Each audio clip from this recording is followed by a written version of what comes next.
Stop.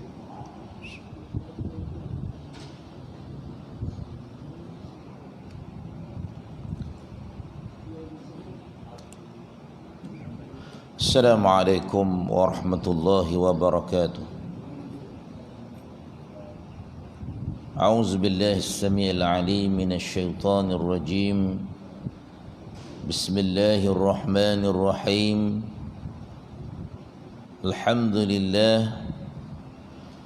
Alhamdulillahilladzi hadana li hadza wa ma kunna linahtadiya laula an hadanallah.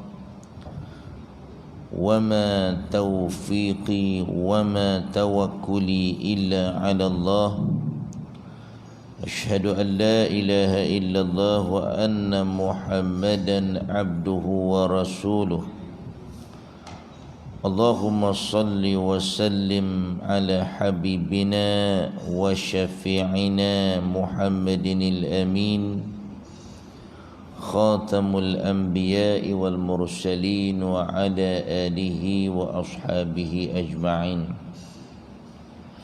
قال سبحانك لا علم لنا إلا ما علمتنا إنك أنت العليم الحكيم اللهم فقهنا في الدين اللهم فقهنا في الدين وعلمنا التأويل واهدنا إلى صراطك المستقيم. Amma ba'd. Semuliakan Mursi Masjid, Timbalan Mursi Masjid, seluruh ahli kuasa masjid, Tuan Imam, Tuan Bilal, Tuan-tuan haji, puan-puan hajah, tuan-tuan dan puan-puan muslimin dan muslimat yang dirahmati Allah sekalian. Alhamdulillah, pertama-tamanya dan selama-lamanya marilah kita bersama-sama merafakkan setinggi-tinggi kesyukuran kepada Allah Subhanahu wa taala. Kerana kita masih lagi diberikan peluang dan kesempatan oleh Allah Subhanahu wa taala untuk terus mengecapi dan menikmati nikmat penghidupan di atas muka bumi Allah taala ini. Kita dah berada pada 10 yang terakhir bulan Rajab. Hari ini dah 20 Rajab dah. Jadi kita bersyukur kepada Allah Subhanahu wa taala. Allah taala masih bagi peluang kepada kita dengan hidayah tu taufik yang dianugerahkan oleh Allah. Allah taala pilih kita tergolong daripada golongan yang memakmur ke rumah Allah Subhanahu wa taala dan berpagi-pagi dapat mencari keredaan Allah Subhanahu wa taala dengan melaksanakan solat fardu subuh secara berjamaah. Moga-moga diterima oleh Allah Subhanahu wa taala. Dan seterusnya Allah taala pilih kita berada dalam majlis ilmu yang begitu mulia kerana kita membicarakan tentang susuk tubuh yang begitu mulia, iaitu Nabi kita Muhammad sallallahu alaihi wasallam, berpandukan kepada kitab Asy-Syamā'ilu Muhammadiyah, supaya kita lebih mengenali Nabi kita Muhammad sallallahu alaihi wasallam dan seterusnya memberikan motivasi kepada kita untuk beramal dengan segala sunnah Rasulullah sallallahu alaihi wasallam insya-Allah. Jadi tuan-tuan dan puan-puan muslimin dan muslimat yang dirahmati Allah sekalian, insya-Allah pada pagi ini kita membicarakan tentang hadis-hadis yang dikumpulkan oleh Al-Imam At-Tirmizi menceritakan tentang cincin Rasulullah sallallahu alaihi wasallam. Ma jaa fi dzikri khatami Rasulillah sallallahu alaihi wasallam. Hadis yang ke-83. Jadi sebelum kita nak teruskan pengajian kita pada pagi ini, terlebih dahulu marilah sama-sama kita berselawat ke atas Nabi sallallahu alaihi wasallam sebagai tanda cinta dan sayang kita kepada Nabi Muhammad sallallahu alaihi wasallam, dan seterusnya sebagai tanda kita bersyukur menjadi umat Nabi Muhammad sallallahu alaihi wasallam insya-Allah. Dan kita akan buka majlis kita dengan Ummul Kitab. Moga-moga dipermudahkan pengajian kita insya-Allah. Allahumma salli ala Sayyidina Muhammadin wa ala ali Sayyidina Muhammad. Allahumma salli ala Sayyidina Muhammad وعلى آل سيدنا محمد. اللهم صل على سيدنا محمد وعلى آل سيدنا محمد. اللهم صل على سيدنا محمد وعلى آل سيدنا محمد. اللهم صل على سيدنا محمد وعلى آل سيدنا محمد. اللهم صل على سيدنا محمد وعلى آل سيدنا محمد. اللهم صل على سيدنا محمد وعلى آل سيدنا محمد. اللهم صل على سيدنا محمد وعلى آل سيدنا محمد. اللهم صل على سيدنا محمد وعلى آل سيدنا محمد. اللهم صل على سيدنا محمد وعلى آل سيدنا محمد. اللهم صل على سيدنا محمد وعلى آل سيدنا محمد. أعوذ بالله من الشيطان الرجيم. بسم الله الرحمن الرحيم. الحمد لله رب العالمين الرحمن الرحيم مالك يوم الدين. إياك نعبد وإياك نستعين. اهدنا الصراط المستقيم صراط الذين أنعمت عليهم غير المغضوب عليهم ولا الضالين.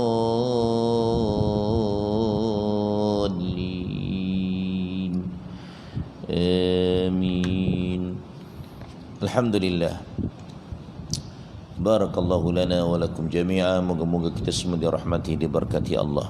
Jadi tuan-tuan dan puan-puan muslimin dan muslimat yang dirahmati Allah sekalian, jadi insyaAllah pada pagi ini kita akan membicarakan ma jaa fi dzikri khatami Rasulillah sallallahu alaihi wasallam, hadis-hadis yang menceritakan tentang cincin Rasulullah sallallahu alaihi wasallam. Kita tengok hadis yang ke-83 daripada Anas bin Malik radhiyallahu an. Qala kana khatamun nabiyyi min warqin wa kana fassuhu habasyian.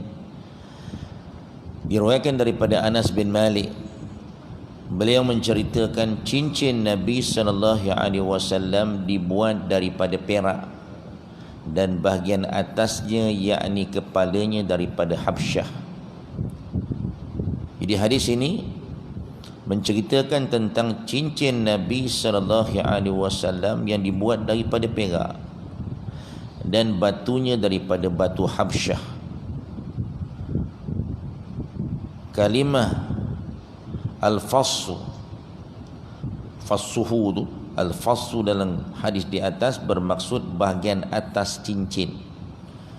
Fassuhu tu mana bahagian atas cincin, iaitu batu dan kepala cincin, di mana pada bahagian itu biasanya orang mengukir nama pemilik dan perkataan-perkataan yang lain. Bahagian atas tu biasa diukir macam-macam, ada yang tulis nama, macam-macam ukiran. Maksudnya bahagian atasnya yakni batunya daripada Habsyah, iaitu batu manik berwarna hitam bercampur putih, atau batu aqiq yang tempat galian kedua-dua jenis batu itu daripada Habsyah dan juga Yaman. Ada juga ulama yang berkata maksud hadis ialah warna batu itu seperti orang Habsyah, iaitu warna hitam. Ada juga kata Habasyian tu kerana warna dia warna hitam macam orang Habsyah, orang Afrika. Jadi dalam hadis ini juga menyatakan bahawa harus kita memakai cincin perak. Menurut Al-Imam Nawawi, sekalian ulama, kebanyakan ulama telah berijma, bersepakat atas keharusan memakai cincin perak bagi kaum lelaki. Adapun bagi wanita, ada ulama iaitu Al-Imam Khattabi memakruhkan kerana menyerupai lelaki. Ada juga yang memakruhkan pasal sama dengan orang lelaki. Orang perempuan dia pakai emas, dia cincin emas. Orang lelaki haram pakai emas. Namun Imam An-Nawawi menegaskan bahawa pandangan Al-Khattabi ini lemah, kata dia, kerana tidak bersandarkan kepada sebarang dalil pun. Hal yang benar ialah memakai cincin perak itu harus bagi wanita tanpa makruh. Itu pendapat Imam An-Nawawi, kerana tidak ada suatu dalil, kata dia. Menurut Al-Imam Ibn Hajar, disunatkan memakai cincin perak asalkan jangan berlebihan. Boleh kita pakai, jangan lebih mengikut nilaian uruf. Uruf tu apa? Kebiasaan orang setempat kita pakai. Al-Imam Al-Auza'i menetapkan had berlebihan atau pembaziran itu pada berat timbangan 1 misqal, 4,5 gram 1 misqal, tuan-tuan. Yakni jika lebih daripada berat tersebut, baginya dikira berlebihan. Nak pakai cincin jangan berlebihan. Ada orang pakai habis semua jari, besar-besar batu, gerabak-gerabak batu dia, dah macam apa, tok bomo pula kan. Jadi uruf orang tak pakai macam tu, betul? Adakah uruf orang kita setempat pakai semua cincin, semua jari? Tak ada. Jadi dia kira uruf. Kalau lebih daripada uruf, dia dah kira lebih, berlebihan. Kemungkinan pandangan itu adalah berdasarkan uruf pada zamannya, kata dia. Jadi keharusan yang seterusnya, keharusan menjadikan batu-batu yang cantik dan indah. Harus kita pakai cincin ni gunakan batu-batu yang cantik, yang indah, seperti zamrud, aqiq, delima dan sebagainya sebagai batu cincin. Harus, pasal Nabi pakai. Itu hadis 83. Kita tengok hadis 84 pula. Cerita diceritakan dari Ibnu Umar, iaitu Abdullah bin Umar radhiyallahu anhuma, anna an-nabiyya sallallahu alaihi wasallam ittakhadha khataman min fiddah fa kana yakhtimu bihi wa la yalbasuhu. Diriwayatkan daripada Ibnu Umar, beliau menceritakan Nabi SAW telah tempa sebentuk cincin daripada perak. Baginda menjadikan sebagai cok mohor dan tidak memakainya. Jadikan cok mohor, dia tak pakai, jadi cok mohor. Buat cok. Jadi hadis ini menceritakan bahawa Nabi ada mempunyai sebentuk cincin yang ditempa oleh baginda khusus sebagai cok mohor. Pasal Nabi ketua kerajaan, dia nak cop surat-surat yang dihantar kepada raja-raja di luar tanah Arab. Dia gunakan cincin, batu cincin. Menurut ahli sejarah, cincin bercok mohor itu mula dibuat oleh Nabi SAW pada penghujung tahun 6 Hijrah atau awal tahun 7 Hijrah. Jadi ini merupakan tahun permulaan baginda mengutuskan wakil dan surat kepada raja-raja untuk mengajak kepada Islam. Jadi Nabi ni, tuan-tuan dan puan-puan, dia sebarkan Islam, berdakwah ke seluruh pelosok dunia dengan menghantar surat, hantar wakil, hantar surat, berdakwah, ajak masuk Islam. Kemudian maksud tidak memakainya ialah tidak memakainya senantiasa. Maksud tidak pakai, tak pakai selalu. Bukan tidak memakainya langsung kerana bercanggah dengan hadis selepas ini yang menceritakan Nabi SAW ada memakai cincin yang bercop mohor ini di tangan kanan baginda SAW. Jadi hadis yang kata tak pakai itu bukan maknanya tak pakai, maknanya tak senantiasa pakai. Lepas ni kita jumpa Nabi pakai di tangan kanannya. Itu cincin mohor dia panggil. 84 hadis 85 daripada Anas bin Malik pula menceritakan, qala lamma arada Rasulullah sallallahu alaihi wasallam ay yaktuba ila al-ajami qila lahu innal ajama la yaqbaluna illa kitaban alaihi khatamun fasna'a khataman faka'anni anzuru ila bayadihi fi kaffihi. Anas bin Malik cerita, ketika Nabi hendak menulis surat untuk dihantar kepada raja-raja asing, raja-raja luar ni, luar negara, dikatakan kepada baginda sesungguhnya raja-raja asing tidak akan terima surat melainkan ada cop mohor. Negara-negara luar dia akan terima surat raja-raja dia kalau ada cop mohor ni. Lalu Rasulullah SAW menyuruh menempa sebentuk cincin yang terdapat ukiran cop mohor di bahagian atasnya. Dan kata Anas bin Malik, aku masih terbayang putihnya cincin itu di tangan baginda sallallahu alaihi wasallam. Di dalam hadis ini menceritakan selepas perdamaian Hudaibiyah, Nabi sallallahu alaihi wasallam berhasrat untuk menghantar surat utusan kepada raja-raja dan pembesar-pembesar di luar tanah Arab untuk ajak masuk Islam. Maka beberapa sahabat menyarankan kepada Nabi sallallahu alaihi wasallam, kalau nak hantar surat kepada raja-raja ni, mereka tak akan terima kalau tak ada cop mohor. Kalau tak, mereka tak akan percaya. Jadi Nabi terima cadangan para sahabat.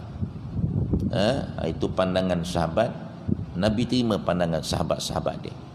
Inilah Nabi kita Muhammad SAW. Dia tidak ada ego dengan diri sendiri, mentang-mentang Nabi ketua kerajaan tak nak terima pandangan. Nabi tidak. Dia nak ajar kita, kita pegang jawatan tinggi mana pun, kita tetap boleh kena terima pandangan orang-orang lain. Jadi baginda memerintahkan agar ditempa sebentuk cincin yang berukir cop mohor baginda di atasnya. Dalam Sahih Muslim dinyatakan ukiran di atas cop mohor itu tertulis Muhammadun Rasulullah. Kat cop mohor tu tulis Muhammad utusan Allah, Rasul Allah. Yang kedua orang yang membuat cincin Nabi itu ialah sahabat yang bernama Ya'la bin Umayyah radhiyallahu an. Sahabat yang buat cincin namanya Ya'la bin Umayyah. Dan kita boleh faham daripada hadis ini, Sayyidina Anas melihat betapa putihnya cincin itu di tangan baginda kerana dibuat daripada perak. Okey, itu dia hadis 85. Okey, kita teruskan pada hadis yang ke-86. Nanti di belakang ada cerita tentang hukum hakam. Daripada Anas bin Malik radhiyallahu an qala kana khatamu Rasulillah sallallahu alaihi wasallam min fiddatin fassuhu minhu. Adalah cincin Nabi sallallahu alaihi wasallam dibuat daripada perak, bahagian atasnya juga dibuat daripada perak. Jadi hadis ini cerita tentang kepala cincin Nabi juga dibuat daripada perak, iaitu bahan yang sama dengan cincin itu sendiri. Jadi kepalanya pun daripada perak, cincin tu pun daripada perak. Dan dalam hadis sebelum ini diceritakan bahawa kepala cincin baginda dibuat daripada batu Habsyah, iaitu mani ataupun aqiq daripada Habsyah. Tidak ada percanggahan antara hadis-hadis tersebut kerana Nabi SAW mempunyai beberapa bentuk cincin. Nabi ni banyak punya cincin dia, bukan satu bentuk cincin sahaja. Banyak cincin Nabi SAW, bukan satu sahaja. Jadi dalam hadis ini juga menyarankan kita harus kita buat cincin dengan badan, bentuk dan kepalanya, iaitu batu daripada material yang sama. Dan berdasarkan sunnah Rasulullah sallallahu alaihi wasallam harus kita ada mempunyai lebih daripada satu bentuk cincin, asalkan jangan berlebih-lebihan dan tidak terlalu bermewah-mewah. Asal jangan lebih, jangan nampak mewah sangat, kan takut timbul riak apa semua tu. Nabi jaga benda ni tuan-tuan. Okey, jadi itu hadis 86. 87 pula daripada Anas bin Malik. Anas bin Malik juga cerita ni. Anna Nabi sallallahu alaihi wasallam kataba ila Kisra wa Qaisara wan Najashi faqila lahu innahum la yaqbaluna kitaban illa bi khatamin fasagha Rasulullah sallallahu alaihi wasallam khataman khalquhu fiddatun wa nuqsha fihi Muhammadur Rasulullah. Nabi telah menulis surat kepada Kisra, Kaisar, Najashi. Ini Raja Rom, Raja Parsi, lalu diberitahu kepada baginda sesungguhnya mereka tidak akan menerima surat melainkan dengan adanya cok mohon. Lalu baginda sallallahu alaihi wasallam menempa sebentuk cincin gelungnya daripada perak, terukis di atasnya Muhammad utusan Allah, Muhammadur Rasulullah. Jadi Kisra adalah gelaran bagi Raja Parsi. Kisra ni Raja Parsi, Kaisar Raja Rom, dan Najashi gelaran Raja Habsyah. Nabi sallallahu alaihi wasallam menghantar surat kepada mereka, mengajak mereka agar menganut agama Islam.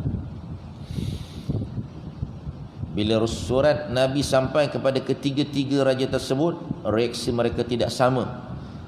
Raja Parsi Kisra sebaik saja menerima surat Nabi, baginda mengoyak-ngoyakkannya.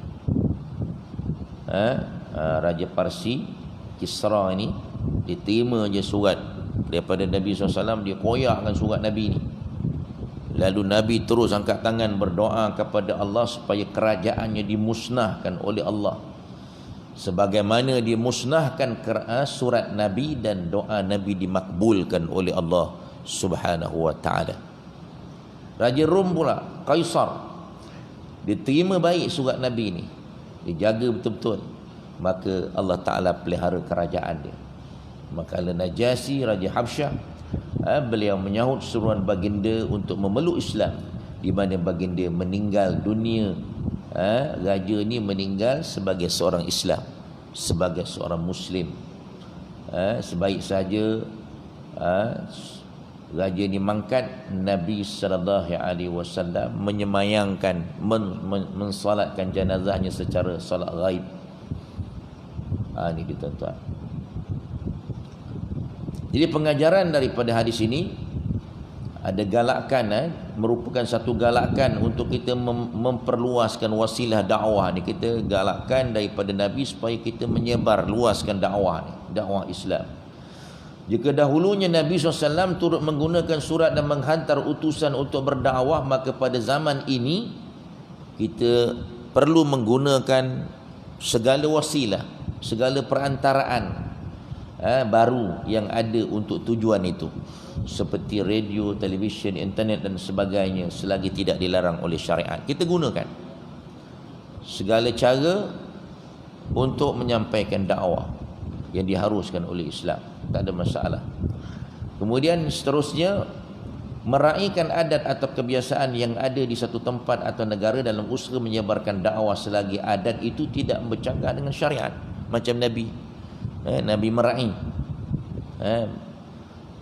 Kalau orang kat sana, negara sana nak akan kena ada cop, Nabi buat cop, tak ada masalah, selagi dia tidak bertentangan dengan syariat.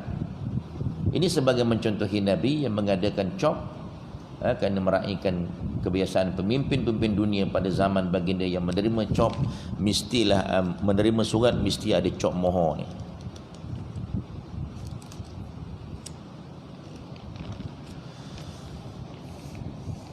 Okay, seterusnya hadis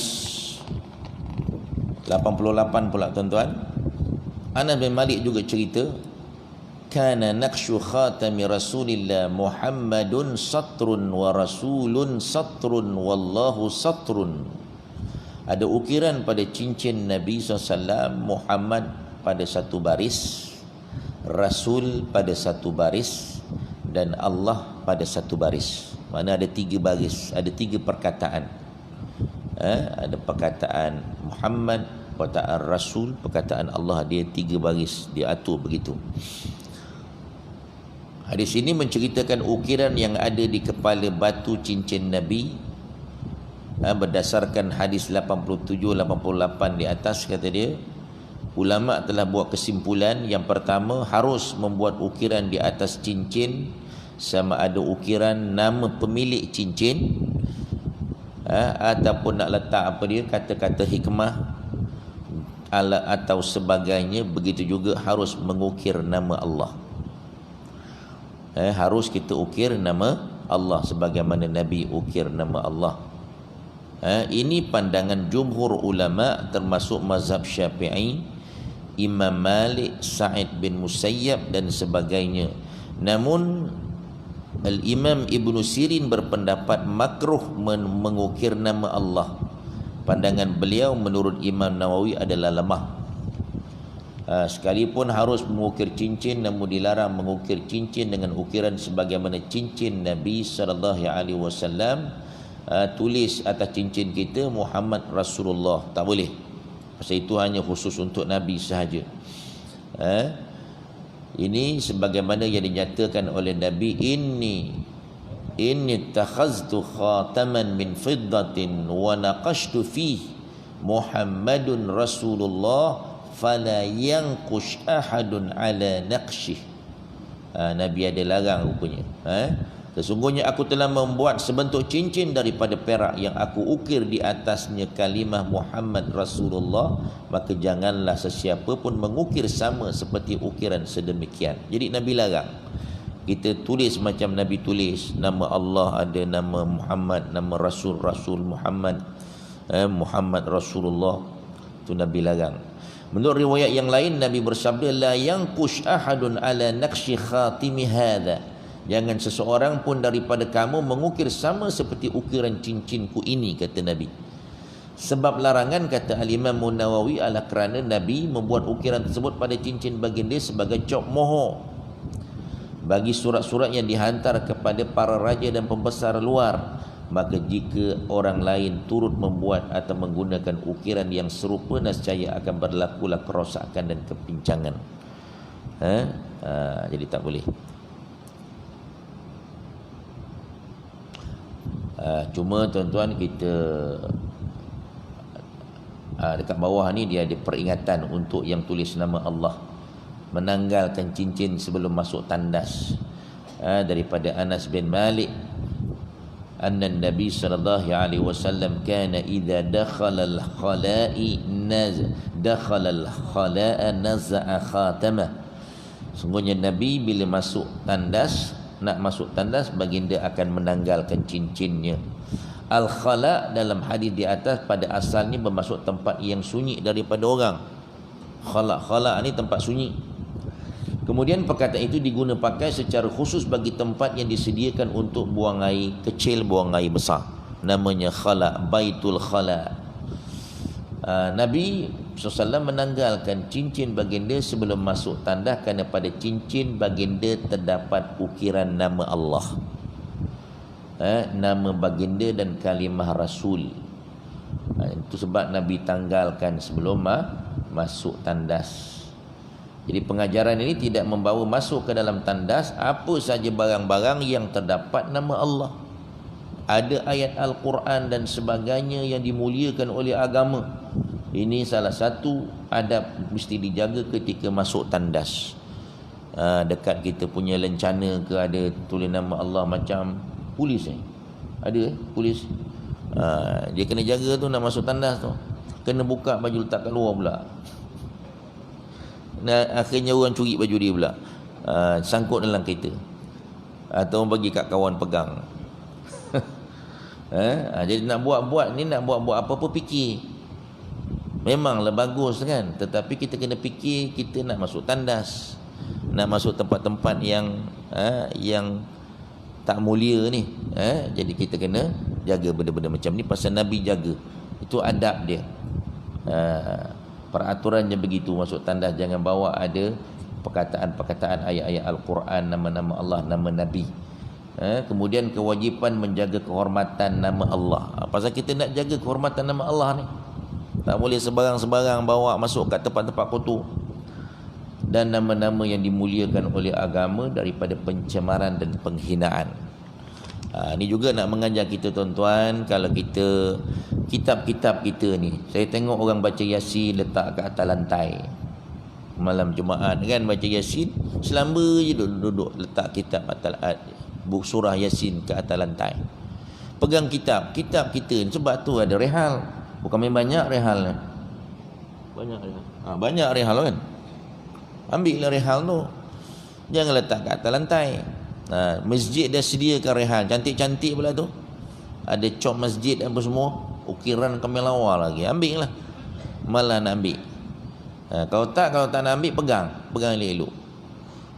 Jadi kita jagalah nama-nama Allah. Dalam kitab ada ayat Quran, ada nama Nabi, ada nama Allah. Ini kita kena, itu adab. Ini diajar oleh Nabi SAW. Kemudian hadis yang ke-90, cincin Nabi terjatuh ke dalam telaga Aris. Daripada Ibnu Umar radhiyallahu anhuma qala ittakhadha Rasulullah sallallahu alaihi wasallam khataman min wariqin fakana fi yadihi thumma kana fi yadi Abi Bakr wa yadi Umar thumma kana fi yadi Uthman hatta waqa'a fi bi'ri Arisin naqshuhu Muhammadur Rasulullah. Rasulullah, Ibnu Umar menceritakan Rasulullah SAW telah menempa sebentuk cincin daripada perak.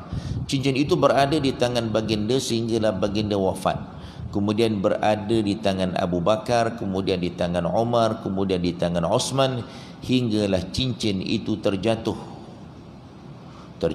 ke dalam telaga Aris. Ukiran bahagian atasnya ada nama Nabi Muhammad Rasulullah dan nama Allah.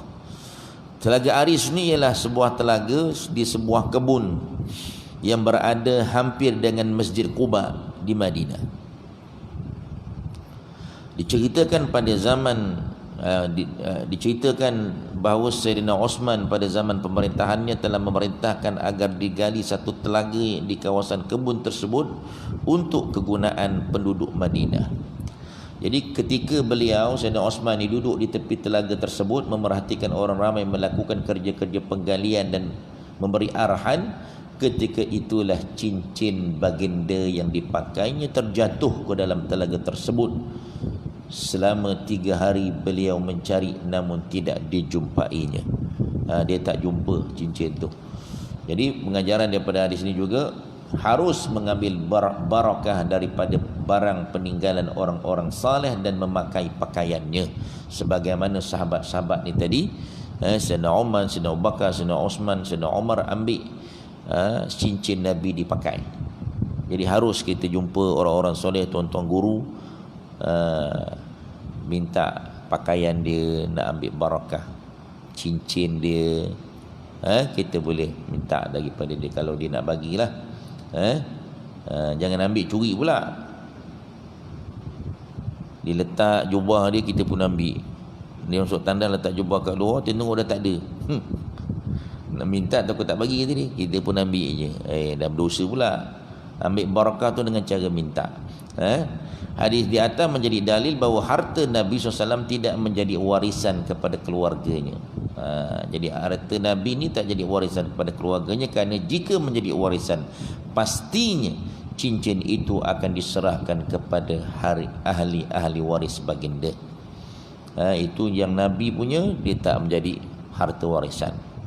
Selepas kewafatan Nabi SAW, barang-barang milik baginda seperti cincin, bekas atau cebok. Cebok ni apa? Gayung alat-alat senjata dan sebagainya daripada barang-barang peninggalan Nabi dijadikan sedekah kepada kaum muslimin. Orang yang diberi mandat menguruskannya mengikut pandangan menepati kemaslahatan kaum muslimin, kata dia. Bekas atau cebok air ni, gayung ni diberikan kepada Anas bin Malik sebagai memuliakannya, kerana beliau pernah berkhidmat menjadi khadam Nabi SAW daripada kecil, umur 10 tahun lagi. Jika ada sesiapa ingin mengambil barakah, mengambil berkat daripada bekas atau cebok ini, gayung ini, beliau tidak boleh menghalangnya. Barang-barang peninggalan baginda yang selebihnya diberikan kepada beberapa orang lain yang dikenalinya. Ini dia. Kemudian ada pun cincin baginda ada pada khalifah baginda yang pertama, iaitu Abu Bakar, kemudian khalifah kedua Umar, dan kemudian khalifah yang ketiga Osman. Harta sekalipun kecil, jika hilang hendaklah dicari bersungguh-sungguh untuk mengelakkan daripada perbuatan mensia-siakan harta. Sebab itu Sayyidina Osman cari sungguh-sungguh. Nak mengajar kita, harta kita ni kalau hilang kita kena cari. Cari sungguh-sungguh tuan-tuan. Tuan-tuan, ada ayat Al-Quran yang boleh diamalkan kalau hilang barang. Tuan-tuan, kalau hilang barang, tuan-tuan baca surah Ar-Ra'du ayat 31. Surah Ar-Ra'du ayat 31 dibaca sebanyak 31 kali. Kalau kita hilang kat mana, dalam rumah kita, kita duduk dekat tempat hilang tu menghadap ke arah pintu. Okey. Kalau tak tahu hilang dekat mana, bacalah kat mana-mana pun, amalkan, insya-Allah tiba-tiba je barang tu akan ada balik dengan izin Allah. Kalau tak ada, jangan marah saya pula. Ustaz bohong, bukan kerja saya. Saya tolong beritahu je, tapi insya-Allah yang mengamalkan sungguh-sungguh ikhlas, baca biar betul lah, jangan baca salah pula. Siapa tak reti baca, tu tak boleh. Kena belajar baca. Belajar baca ayat tu betul-betul. Surah Ar-Ra'du ayat 31 dibaca sebanyak 31 kali. Setiap kali habis baca, tuan-tuan doa. Ada 31 kali doa. Biasanya siapa yang mengamalkan, biasanya lah mengikut pengalaman, siapa yang amalkan dia akan dapat balik. Tiba-tiba je ada barang tu, dia tak kira lah orang tu minta maaf tak minta maaf ke, dia nak pulang ke macam mana cara, tiba-tiba ada je barang tu. Orang hilang, barang hilang, lembu hilang. Termasuklah tuan-tuan dan perempuan, kasih sayang yang hilang. Kasih sayang dia dah hilang lama dah. Suami dia tak sayang dia, isteri tak sayang dia, sampai nak cari orang lain, nak cari orang lelaki lain pula. Tuan-tuan amalkan, insya-Allah. Ada seorang anak murid saya tu tuan-tuan, suami dia tak balik-balik dah 6 bulan. Tak tahu gimana. Saya bagi ayat ni, dia amal 1 bulan setiap malam. Lepas 1 bulan dia pun telefon, alhamdulillah ustaz, terima kasih banyak. Itu semua kerja Allah. Kita cuba usaha, balik-balik suami dia lebih hebat pula sayangnya kepada isterinya lepas pada itu. Subhanallah. Jadi amalkan. Boleh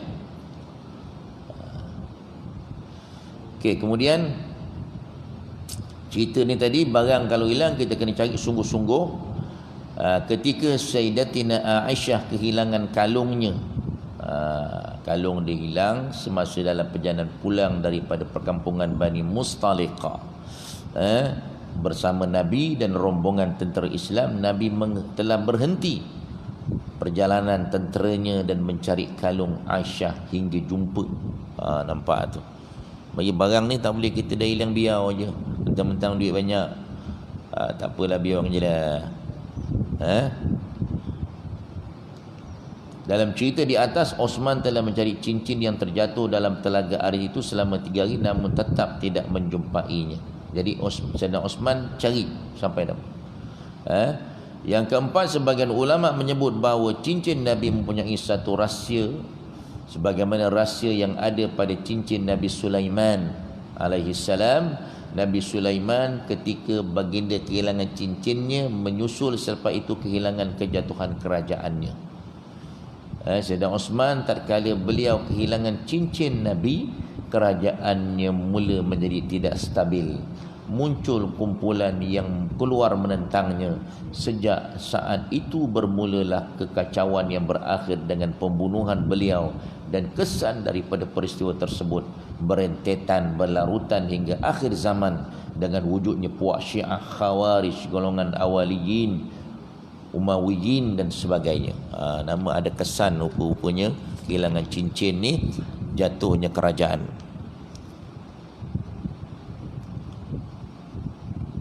Okey.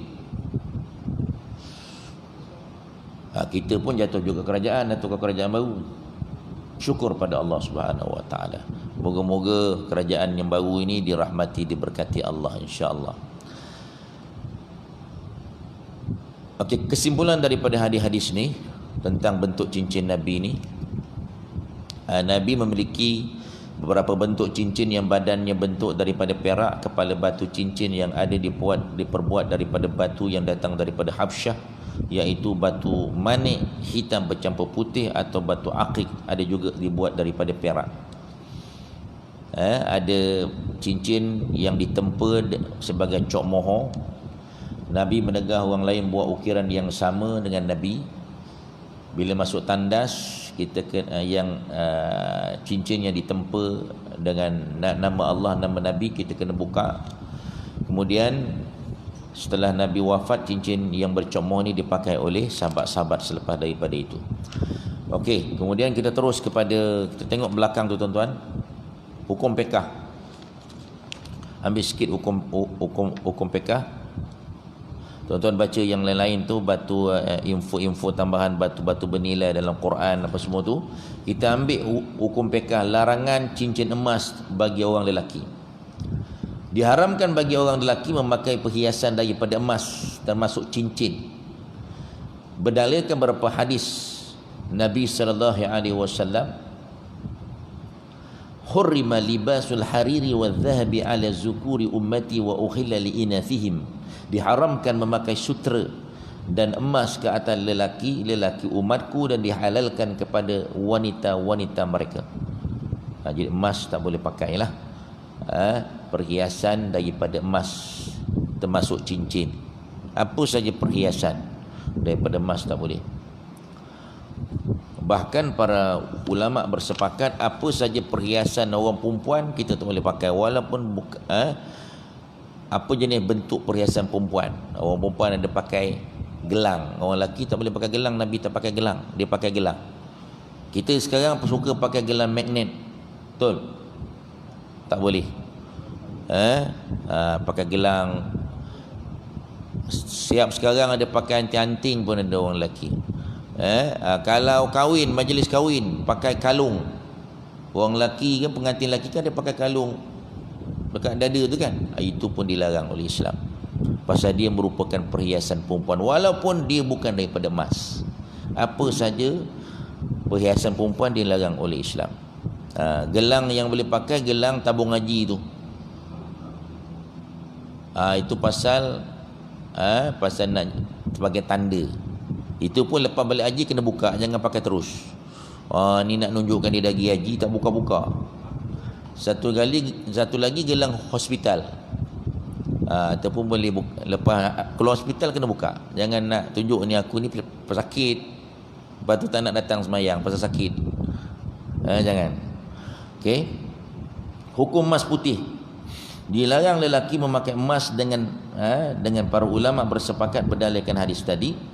Timbul persoalan, yakni adakah emas putih benar-benar emas, yakni diperbuat daripada logam emas, atau hanya pada nama sahaja. Jadi untuk menjawab soalan ni, kata dia, kita merujuk kepada orang yang pakar tentang logam untuk ketahui kandungan dalam emas putih. Menurut kajian Syekh Abdul Rahman bin Fahad Al-Qad'an Ad-Dawsari dalam bukunya Az-Zahab, dalam bukunya emas putih ini, apa sebenarnya dan hukum syarak tentangnya, dijelaskan bahawa menurut orang-orang yang pakar tentang logam dan juga tukang-tukang emas, nama atau istilah emas putih pada hari ini merujuk kepada dua. Yang pertama, emas yang dicampur dengan platinum, lebih kurang ada 25%, ataupun nikel. Nikel ni ada 15%, maka terhasillah emas putih. Emas putih terhasil. Emas tulen tidak cukup keras untuk dijadikan perhiasan. Sebab itulah perlu dicampur dengan logam lain untuk lebih keras, di samping untuk mendapatkan warna yang berbeza. Bila dicampur dengan sedikit tembaga akan menjadikan emas berwarna kemerahan. Bila dicampur dengan perak akan kelihatan hampir putih. Apabila dicampur dengan platinum dan nikel, maka dia akan menjadi emas putih. Logam platinum itu sendiri bila dibuat perhiasan, sebagian orang memanggilnya emas putih. Sebenarnya itu bukan emas. Cuma kerana warnanya putih dan harganya mahal, maka dipanggil emas putih. Sebagaimana petroleum dipanggil emas hitam, kata dia. Jadi merujuk kepada makna yang pertama, emas putih ialah emas pada nama dan hakikatnya. Maka ini tertakluk kepada hukum yang ditetapkan oleh syarak ke atas emas, iaitu wajib dibayar zakat, haram berlaku riba, haram dipakai oleh kaum lelaki, dan sebagainya lagi daripada hukum hakam yang ditetapkan oleh syarak ke atasnya macam emas. Namun merujuk pada makna kedua, emas putih bukanlah emas pada hakikatnya, hanya panggilan sahaja emas, namun sebenarnya bukan emas, sebab itulah tidak tertakluk kepada hukum emas. Kalau makna yang kedua, harus bagi lelaki memakainya walaupun harganya lebih mahal daripada emas, kerana pengharaman hanyalah ke atas emas. Dan dalam kaedah fiqh ada disebut, yang diambil perkiraan adalah apa yang ada di sebalik nama, bukanlah pada nama semata-mata.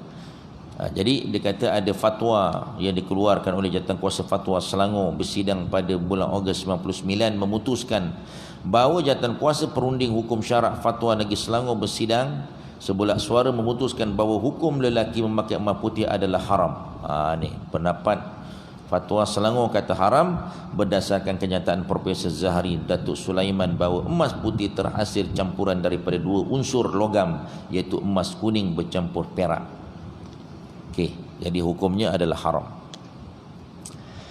Yang ketiga, hukum cincin swasta.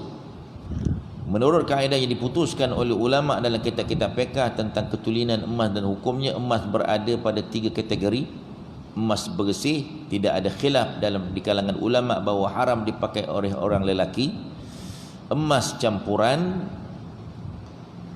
emas yang dicampur logam lain. Emas ini terdiri daripada dua jenis. Kandungan emas dominan mengambil hukum emas walaupun warnanya berubah menjadi warna asal emas. Contohnya emas putih, hukumnya adalah haram lelaki memakainya kerana kandungan emasnya banyak walaupun warnanya putih. Okey, kandungan emas sedikit, iaitu kurang daripada 1/3, 34%, hukumnya hendaklah dilihat.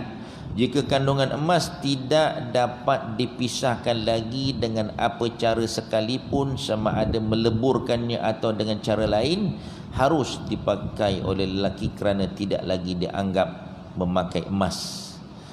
Adapun jika kandungan emas masih dapat dipisahkan, maknanya haram dipakai lelaki kerana dianggap memakai emas. Melihat kepada swasta pula, untuk menentukan hukumnya perlu dilihat nisbah emas dalam swasta ini, adakah kandungan itu dapat dipisah ataupun tidak. Dalam satu laman web Nusantara Heritage ni ada dinyatakan swasta ialah hasil campuran tiga logam, tembaga, emas, perak dan emas. Nisbah emas lebih kurang antara 22% hingga 37.5%, bermakna swasta terbaik adalah campuran emasnya 37.5%, sementara yang terbawah 22%. Jika maklumat ini tepat, maka kita tidak boleh meletakkan suatu hukum sahaja bagi swasta dengan merujuk kepada standard tadi. Kita kena tengok swasta yang kandungan emasnya 20% hukumnya harus. Adapun kandungannya 37.5% hukumnya haram kerana melebihi had minimum yang dianggap sedikit, iaitu 1/3, 34%. Jadi kesimpulannya, ada swasta yang harus dan ada swasta yang haram yang dipakai oleh lelaki melihat kepada nisbah kandungan emas di dalamnya. Hal yang terbaik, kita tidak memakainya. Lagi senang janganlah pakai cincin swasta ni, kerana dibimbangi terpakai swasta yang diharamkan oleh Islam. Selain itu, ulama yang mengharuskan swasta yang sedikit kandungan emasnya, yakni yang kurang daripada 34%, mereka mengharuskan dengan makruh. Harus tapi makruh, yakni walaupun tidak haram akan tetapi makruh, iaitu lebih baik ditinggalkan kerana syubhah disebabkan terdapat kandungan emas di dalamnya. Namun jika kita memakainya, juga hendaklah benar-benar dipastikan kandungan emas. Kalau nak pakai, kita kena pastikan kandungan emas tu. Kemudian kadar yang diharuskan cincin perak pula. Okey, cincin perak diharuskan kepada orang lelaki pakai cincin perak berdalilkan hadis-hadis dalam bab ini ceritakan Nabi memakai cincin perak. Namun ada ulama berkhilaf pada kadar apakah dibenarkan lelaki pakai. Mazhab Hanafi, menurut mazhab Hanafi juga pandangan Al-Imam Al-Auza'i sebagaimana dinyatakan sebelum ini, harus kepada lelaki memakai beberapa bentuk cincin perak sekalipun asalkan jangan melebihi berat keseluruhannya lebih daripada 1 misqal yang menyamai 4,5 gram. Mazhab Maliki, menurut mazhab Maliki hanya diharuskan kepada lelaki memakai satu bentuk cincin lelaki sahaja, beratnya tidak lebih 2 dirham iaitu menyamai 5 gram. Tidak harus lebih daripada satu bentuk dan tidak harus beratnya melebihi 5 gram. Ini mazhab Maliki. Mazhab kita Syafi'i, harus memakai berapa bentuk sekalipun tanpa dihadkan beratnya pada kadar tertentu, namun jangan melebihi kebiasaan, yakni tidak dianggap keterlaluan atau berlebihan pandangan masyarakat setempat. Macam saya sebut tadilah, nak pakai semua jari tu kan, besar-besar tu, ada ke orang kita pakai selain macam tu? Tak ada. Jadi tak boleh. Yang pakai bomo-bomo je. Hukum cincin daripada logam selain daripada emas dan perak. Kita telah menjelaskan tadi bahawa lelaki dilarang memakai cincin emas dan diharuskan memakai cincin perak. Bagaimana pula dengan cincin daripada logam lain seperti besi, tembaga, timah dan sebagainya? Para ulama berbeza pandangan. Menurut jumhur, kebanyakan ulama dimakruhkan lelaki memakai cincin daripada logam selain daripada perak, iaitu bagi perempuan lain daripada emas dan perak. Berdalilkan hadis Abdullah bin Amr menceritakan anna Nabi SAW naha an khatimil zahabi wa khatimil hadid. Nabi menegar lelaki daripada cincin emas dan cincin besi. Jadi sebahagian ulama berpandangan harus pakai cincin daripada logam lain berdasarkan dalil Nabi tentang mahar ataupun mas kahwin. Bila nak kahwin, Nabi kata iltamis, carilah cincin untuk dijadikan mas kahwin, walau khataman min hadid, carilah mas kahwin untuk carilah sesuatu untuk jadikan mas kahwin walaupun sebentuk cincin daripada besi. Sebab itu ada yang mengharuskan. Jadi Nabi menyebut cincin besi sebagai mas kahwin bagi menunjukkan keharusan memakai dia. Sebab itu Nabi kata suruh cari walaupun cincin daripada besi. Berdasarkan tarjih para ulama, maksud larangan Nabi dalam hadis Abdullah bin Umar adalah larangan tanzih, yakni makruh tanzih yang tidak sampai ke tahap haram dan berdosa. Yang hadis tadi yang kata tak boleh itu larangan yang tidak sampai ke tahap haram dan berdosa, iaitu khilaful aula, yakni melakukan perkara yang bukan terbaik. Oleh itu, hukum lelaki memakai cincin selain logam lain selain perak adalah harus, namun tidak digalakkan dan bukan yang terbaik baginya. Apa yang digalakkan ikut sunnah Nabi, cincin daripada perak. Itu dia. Kemudian seterusnya, hukum memakai batu-batu cincin berharga. Harus memakai batu-batu cincin berharga bagi lelaki dan juga perempuan, seperti dalima, aqiq, zabarjad, apa semua ni, fairuz, berlian dan sebagainya, kerana tidak ada sebarang dalil yang melarangnya, maka hukum kekal pada hukum asal, iaitu harus. Allah Ta'ala berfirman, wa huwa alladhi sakhara al-bahra litakulu minhu lahman tariyan wa tastakhriju minhu halyatan talbasunaha. Dan dialah, yakni Allah, yang memudahkan laut supaya kamu dapat makan daripada daging ikan yang lembut hidup-hidup, dan dapat pula mengeluarkan daripadanya benda-benda perhiasan untuk kamu memakainya daripada laut tu. Maksud perhiasan dalam ayat di atas adalah mutiara. Menurut ulama, ayat ini menjadi dalil keharusan memakai mutiara bagi kaum lelaki juga wanita, maka dikiaskan juga kepada batu-batu yang lain yang berharga ataupun yang bernilai. Selesai berkenaan dengan cincin. Nanti kita tengok pula bagaimana cara memakai cincin. Okey tuan-tuan, wallahu a'lamu bissawab. Saya kata cukup dulu sampai sini. Kita tangguh pengajian kita dengan baca surah wal asri dan tasbih kafar. Bismillahirrahmanirrahim. Wal asri innal insana lafi khusr illa alladhina amanu wa amilus salihat wa tawassaw bil haqq wa tawassaw bis sabr. Subhanakallahumma wa bihamdika asyhadu an la ilaha illa anta astaghfiruka wa atubu ilaik. A'udzubillahi minasyaitonir rajim. Bismillahirrahmanirrahim. Alhamdulillahi Rabbil Alamin. Wassalatu wassalamu ala rasulihil amin wa ala alihi wa sahbihi ajma'in. Ya Rabbana lakal hamdu kama yanbaghi li jalali wajhikal karim wa azim sultanik.